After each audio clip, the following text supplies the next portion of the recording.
wabarakatuh. Perkenalkan, nama saya Hadriani dari jurusan Biologi FMIPA UNM. Nah, pada video kali ini saya akan membahas sebuah materi praktikum fisiologi hewan unit 2 tentang darah. Nah, untuk lebih jelasnya simak video kali ini. Selamat menyaksikan.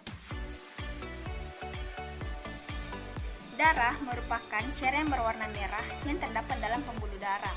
Volume darah pada manusia atau hewan level tinggi adalah 8% dari berat badannya. Darah pada tubuh manusia sekitar 4 atau 5 liter pada orang dewasa. Darah merupakan cairan yang sangat penting.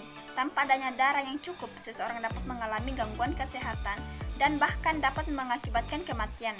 Nah, beberapa fungsi darah: yang pertama, sebagai alat pengangkut.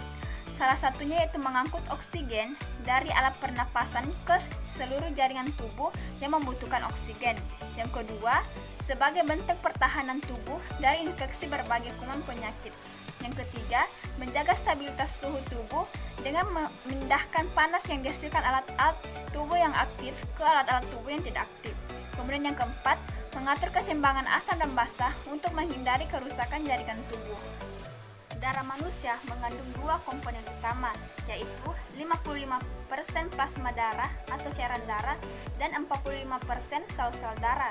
Plasma darah pada dasarnya merupakan larutan air yang mengandung albumin, bahan pembeku arah, hormon, berbagai jenis protein, dan berbagai jenis garam.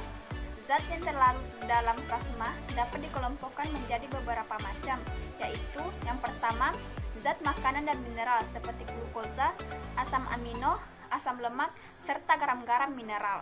Yang kedua, zat-zat yang diproduksi seperti enzim, hormon, dan antibodi. Kemudian yang ketiga, zat-zat metabolisme. Kemudian yang keempat, gas pernapasan yang larut dalam plasma seperti oksigen, CO2, dan N2. Nah, selanjutnya yaitu sel-sel darah, di mana sel-sel darah terdiri dari 3 macam, yaitu yang pertama, sel darah merah atau eritrosit, mengandung hemoglobin yang berfungsi mengedarkan oksigen ke seluruh tubuh, di mana kandungannya sebesar 90%. Kemudian yang kedua, sel darah putih atau leukosit, di mana fungsinya menjaga sistem kekebalan tubuh, membunuh bakteri atau virus yang mencoba masuk ke dalam tubuh, di mana kandungannya kira-kira 0,25%. Selanjutnya yang ketiga yaitu sel darah pembeku atau trombosit, di mana berfungsi membantu proses pembekuan darah, di mana kandungannya 0,6% sampai 1,0%.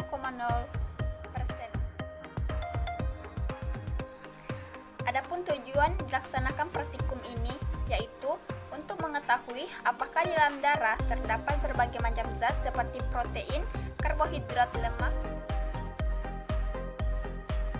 Adapun alat yang digunakan pada pengujian kali ini yaitu tabung reaksi, pipet tetes, kemudian spiritus dan kaki 3, kemudian penjepit tabung reaksi. Adapun bahan yang digunakan pada uji percobaan pertama ini yaitu filtrat pengendapan protein, kemudian larutan gliserol, kemudian larutan CuSO4, kemudian larutan natrium karbonat, kemudian air. Pengujian pertama yaitu glukosa. Adapun langkah-langkahnya: yang pertama, menyiapkan tabung reaksi serta bahan lainnya yang akan dibutuhkan. Kemudian yang kedua, menyiapkan filtrat pengendapan protein yang dimasukkan ke dalam tabung reaksi sebanyak 3 tetes dengan menggunakan pipet tetes. Kemudian yang ketiga, memasukkan 3 tetes gliserol, 2 tetes CuSO4, dan natrium karbonat padat ke dalam tabung reaksi tersebut. Yang keempat, tabung reaksi dipanaskan dalam gelas beker yang berisi air mendidih selama 1 menit hingga warnanya berubah menjadi warna biru.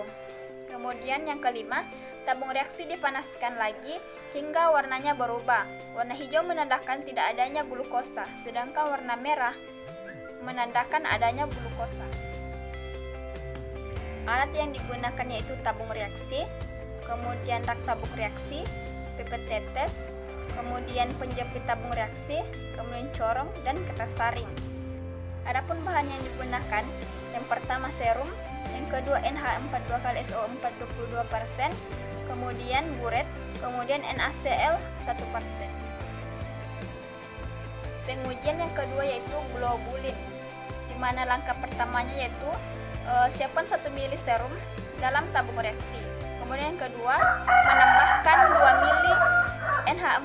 pada SO4 22%. Letakkan ke dalam rak tabung reaksi dan diamkan selama 30 menit.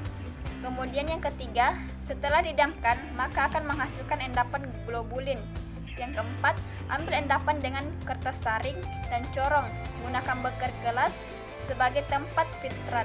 Kemudian yang kelima, celupkan endapan pada kertas saring pada larutan NaCl 1%. Kemudian langkah yang terakhir yaitu kemudian dari tes buret dengan meneteskan tetes buret pada larutan sampai diperoleh warna biru. Warna biru muda akan membuktikan bahwa adanya protein globulin pada darah. Sekian video dari saya.